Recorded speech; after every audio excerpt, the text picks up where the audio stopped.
खुद को बदलने का सबसे सरल तरीका है उन जगहों पर चुप रहना जहां शब्दों से ज्यादा मौन की जरूरत होती है। मौन ही वह कुंजी है जो आत्म अधिकार और शांति का मार्ग खोलती है। नमस्कार दोस्तों, स्वागत है आप सभी का आपके अपने चैनल बुद्ध ब्लेसिंग पर। तो चलिए बिना किसी देरी के बढ़ते हैं आज की इस कहानी की ओर। बहुत समय पहले की बात है। मगध राज्य के एक छोटे से गांव में एक युवक रहता था जिसका नाम अंशुमान था। वह बहुत ही अधीर और गुस्सैल स्वभाव का था। छोटी छोटी बातों पर बहस करना और हर बात का उत्तर तुरंत देना उसकी आदत बन चुकी थी। धीरे धीरे उसके इस स्वभाव के कारण लोग उससे कतराने लगे। अंशुमान खुद भी इस बात को महसूस करता था कि उसका स्वभाव उसके जीवन में शांति और खुशियां लाने के बजाय तनाव और अकेलापन बढ़ा रहा है। लेकिन वह समझ नहीं पा रहा था कि उसे इस स्थिति से कैसे बाहर निकलना चाहिए। एक दिन उसने सुना कि पास के जंगल में भगवान बुद्ध का प्रवचन हो रहा है। बुद्ध के बारे में उसने बहुत कुछ सुन रखा था। उनकी करुणा, उनका ज्ञान और उनके द्वारा दी गई जीवन की शिक्षाएं। यह सुनकर अंशुमान ने सोचा, शायद मुझे मेरे सवालों के जवाब वहां मिल जाएं। वह जल्दी ही प्रवचन स्थल पर पहुंचा। वहां बड़ी भीड़ जमा थी। बुद्ध अपने सरल और स्पष्ट शब्दों में जीवन की गहराइयों को समझा रहे थे। उसी समय बुद्ध ने सभा को संबोधित करते हुए कहा, यदि तुम अपने जीवन में सच्चा बदलाव लाना चाहते हो तो 10 जगहों पर चुप रहना सीखो। यह सुनकर अंशुमान को कुछ आशा की किरण दिखी। प्रवचन समाप्त होने के बाद वह बुद्ध के पास गया और उनके चरणों में झुककर बोला, भगवान, आपने कहा कि बदलाव लाने के लिए 10 जगहों पर चुप रहना चाहिए। कृपया मुझे विस्तार से समझाइए कि ये 10 जगहें कौन सी हैं और मैं उन्हें अपने जीवन में कैसे अपना सकता हूं। बुद्ध मुस्कुराए और बोले, यह जानने के लिए तुम्हें धैर्य, अनुशासन और आत्मनिरीक्षण की आवश्यकता होगी। अगर तुम इन शिक्षाओं को अपनाने के लिए तैयार हो तो मेरे साथ चलो। अंशुमान ने सहमति जताई और इस तरह उसकी यात्रा शुरू हुई। पहला स्थान, जब कोई तुम्हारी आलोचना करे। बुद्ध ने अंशुमान को पहले स्थान की शिक्षा दी। अंशुमान, जब कोई तुम्हारी आलोचना करे तो चुप रहो। आलोचना तुम्हारे लिए सीखने का अवसर है। यदि तुम गुस्से में प्रतिक्रिया दोगे तो तुम कुछ भी नहीं सीख पाओगे। लेकिन अगर तुम चुप रहकर सोचोगे तो तुम समझ सकोगे कि वह आलोचना सही है या गलत। बुद्ध ने उसे एक उदाहरण दिया। एक बार एक व्यक्ति ने मुझे अपशब्द कहे। मैंने चुप रहकर उसकी बात सुनी। जब वह थक गया तो मैंने उससे पूछा, अगर तुम किसी को उपहार दो और वह उसे न ले तो वह उपहार किसके पास रहेगा? वह बोला, मेरे पास। मैंने कहा, तुम्हारे ये शब्द भी तुम्हारे पास ही रहेंगे क्योंकि मैंने इन्हें स्वीकार नहीं किया। अंशुमान ने इसे अपने जीवन में अपनाने का निर्णय लिया। शुरुआत में यह कठिन था, लेकिन धीरे धीरे उसने महसूस किया कि आलोचना सुनने के बाद चुप रहने से वह आत्मनिरीक्षण कर पाता है। दूसरा स्थान, जब कोई तुमसे बहस करे। कुछ दिन बाद बुद्ध ने अंशुमान को दूसरे स्थान पर चुप रहने का महत्व समझाया। जब कोई तुमसे बहस करे तो चुप रहो। बहस में सच नहीं बल्कि अहंकार की जीत होती है। यदि तुम चुप रहोगे तो तुम स्थिति को बेहतर समझ सकोगे और सही निर्णय ले सकोगे। बुद्ध ने एक किसान की कहानी सुनाई। 2 किसान अपनी जमीन के छोटे से टुकड़े को लेकर झगड़ रहे थे। दोनों का मानना था कि वह जमीन उनकी है। जब मैंने उनसे पूछा कि क्या उन्होंने जमीन अपने साथ लाई थी जब वे जन्मे थे, या क्या वे इसे अपने साथ ले जाएंगे जब वे मरेंगे, तो वे चुप हो गए। इस शिक्षा ने अंशुमान को सिखाया कि बहस में पड़ने से बेहतर है चुप रहकर समाधान की ओर बढ़ा जाए। तीसरा स्थान, जब कोई गुस्से में हो। बुद्ध ने अंशुमान से कहा, गुस्सा आग की तरह है। यदि तुम इसमें घी डालोगे तो यह और भड़क जाएगा। इसलिए जब कोई गुस्से में हो तो चुप रहो। उसकी गुस्से की ऊर्जा खत्म हो जाएगी। इसके लिए उन्होंने एक कहानी सुनाई। एक राजा ने अपने मंत्री को गुस्से में फांसी की सजा सुनाई। मंत्री ने कुछ नहीं कहा। अगले दिन राजा को पछतावा हुआ और उसने मंत्री को माफ कर दिया। अगर मंत्री उस समय राजा से बहस करता तो शायद उसकी जान चली जाती। अंशुमान ने इसे भी अपने जीवन में अपनाया। चौथा स्थान, जब तुम दुखी हो एक दिन अंशुमान को किसी बात पर गहरा दुख हुआ। उसने बुद्ध से कहा, भगवान, मैं इस पीड़ा को सहन नहीं कर पा रहा। बुद्ध ने कहा, जब तुम दुखी हो तो चुप रहो। दुख तुम्हारे भीतर के बदलाव का द्वार हो सकता है। चुप्पी में तुम्हें अपने प्रश्नों के उत्तर मिल सकते हैं। बुद्ध ने उसे यह भी बताया कि दुख तुम्हें मजबूत बनाता है, बशर्ते तुम उसे समझने की कोशिश करो। 5वां स्थान, जब कोई तुम्हें उकसाए। बुद्ध ने अंशुमान से कहा, जब कोई तुम्हें जानबूझकर उकसाए तो चुप रहना ही सबसे बड़ा उत्तर है। यह तुम्हारी शक्ति और धैर्य को दर्शाता है। उन्होंने एक साधु की कहानी सुनाई। एक बार एक साधु को गांव के लोग परेशान करते थे, लेकिन वह साधु हमेशा शांत रहता था। धीरे धीरे गांव वालों ने उसे तंग करना छोड़ दिया। उनकी चुप्पी ने उन्हें बदल दिया। 6ठा स्थान, जब तुम्हें दूसरों की मदद न करनी हो। बुद्ध ने समझाया, हर जगह मदद करने की जरूरत नहीं होती। जब कोई तुम्हारी राय न मांगे तो चुप रहना बेहतर है। यह शिक्षा अंशुमान के लिए बहुत उपयोगी साबित हुई। 7वां स्थान, जब तुम्हें अपने ज्ञान पर घमंड हो। बुद्ध ने कहा, ज्ञान विनम्रता का आभूषण है। यदि तुम अपने ज्ञान का प्रदर्शन करोगे तो वह खोखला हो जाएगा। 8वां स्थान, जब कोई सत्य सुनने को तैयार न हो। बुद्ध ने अंशुमान से कहा, सत्य का मूल्य तब तक नहीं होता जब तक उसे स्वीकार करने वाला तैयार न हो। ऐसे में तुम्हारे शब्द व्यर्थ होंगे और तुम केवल अपना समय और ऊर्जा खो दोगे। फिर उन्होंने विस्तार से बताया, जब तुम किसी को सत्य बताने की कोशिश करोगे लेकिन वह अपने भ्रम या अहंकार में डूबा होगा तो तुम्हारे शब्द उसे असहज कर देंगे। ऐसे समय में चुप रहना ही सबसे बड़ा उपाय है।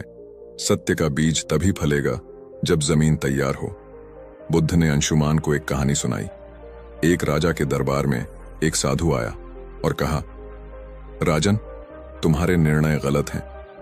राजा को यह सुनकर गुस्सा आ गया और उसने साधु को दरबार से बाहर फेंकने का आदेश दिया। साधु ने जाते जाते कहा, सत्य कहने का समय अभी नहीं आया। जब तुम्हारा मन इसे समझने के लिए तैयार होगा तब मैं लौटूंगा। वर्षों बाद राजा ने अपनी गलतियों से सीख ली और साधु को फिर से बुलाया। इस बार राजा ने न केवल साधु की बात सुनी बल्कि उसे अपने जीवन का मार्गदर्शक भी बनाया। बुद्ध ने अंशुमान को समझाया, सत्य का प्रभाव तभी होता है जब सुनने वाला उसे ग्रहण करने के लिए तैयार हो। 9वां स्थान, जब परिस्थितियां तुम्हारे नियंत्रण में न हो।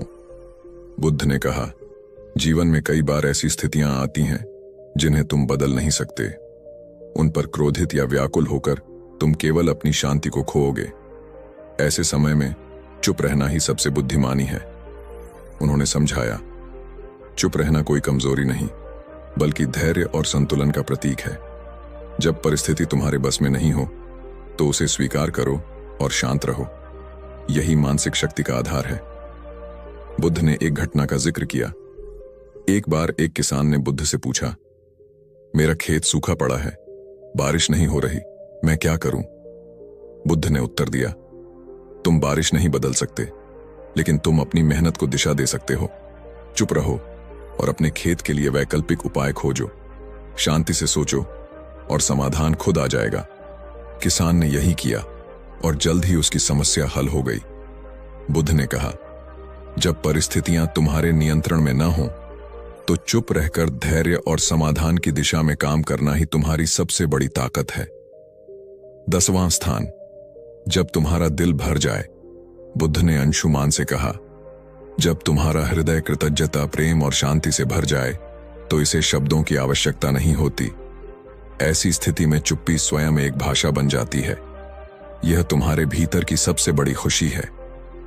उन्होंने इसे और स्पष्ट करते हुए कहा, कृतज्ञता का सबसे शुद्ध रूप मौन में प्रकट होता है। जब तुम अपने जीवन में आनंदित महसूस करो तो इसे बाहरी अभिव्यक्ति की आवश्यकता नहीं होती।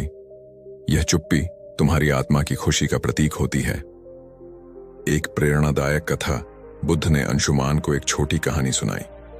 एक बार एक शिष्य को उसके गुरु ने आत्मज्ञान का अनुभव कराया। शिष्य का हृदय कृतज्ञता से भर गया।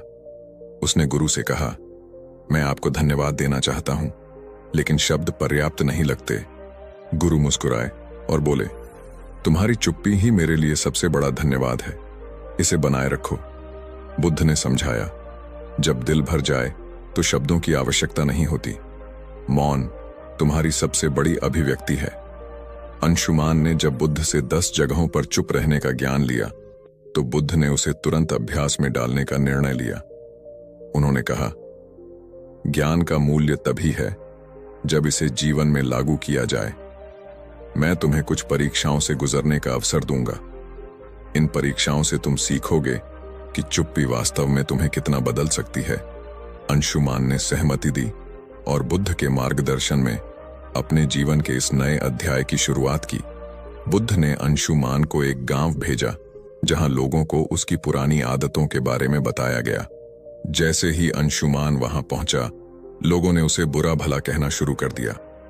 गांव वालों ने कहा, तुम्हारे जैसे लोग कभी नहीं बदल सकते। तुम हमेशा दूसरों को दोष देते हो। तुम यहां क्यों आए हो?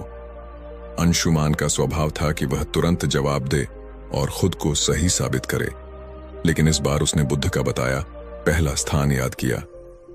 जब कोई तुम्हारी आलोचना करे तो चुप रहो। वह शांत खड़ा रहा। धीरे धीरे गांव वाले थक गए और उसकी चुप्पी देखकर हैरान हो गए।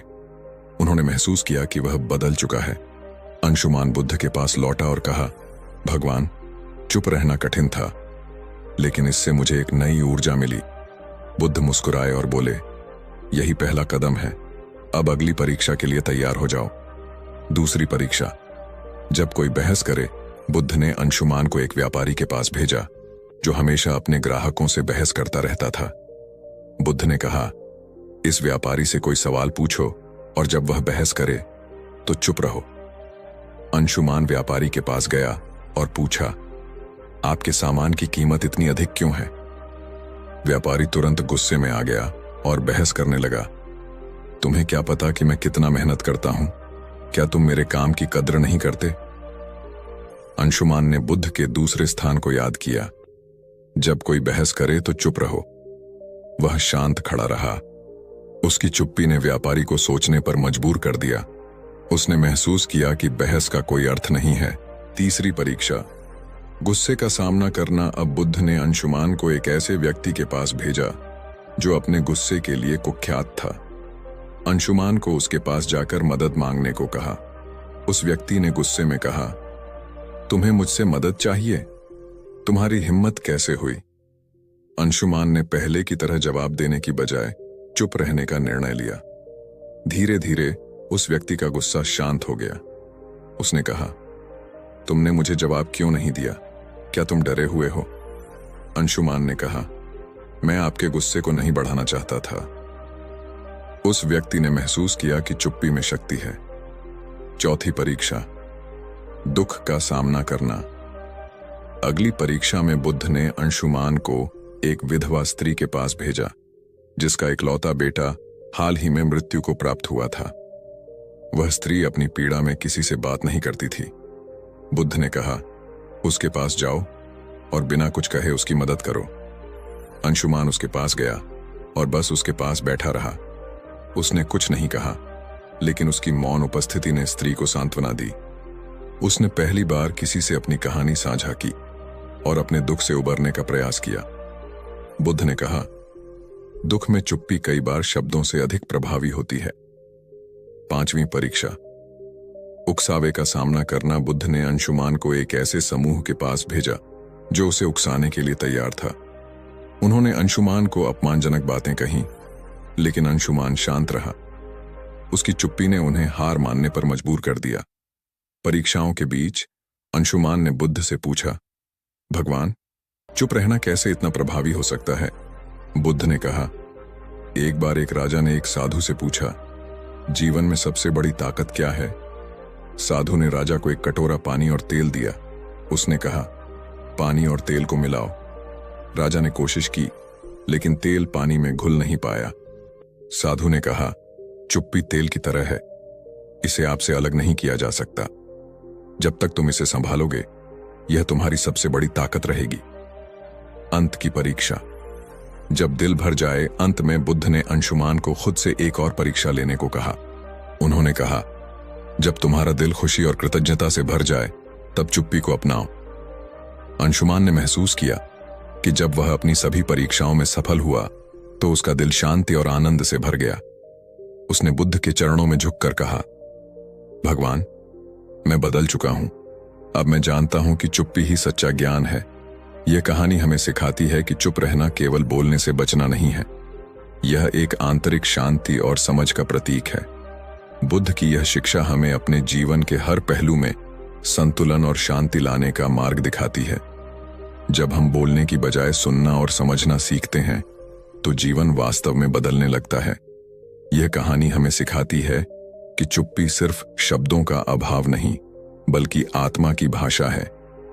चुप रहना सीखो, यही सच्चा बदलाव है।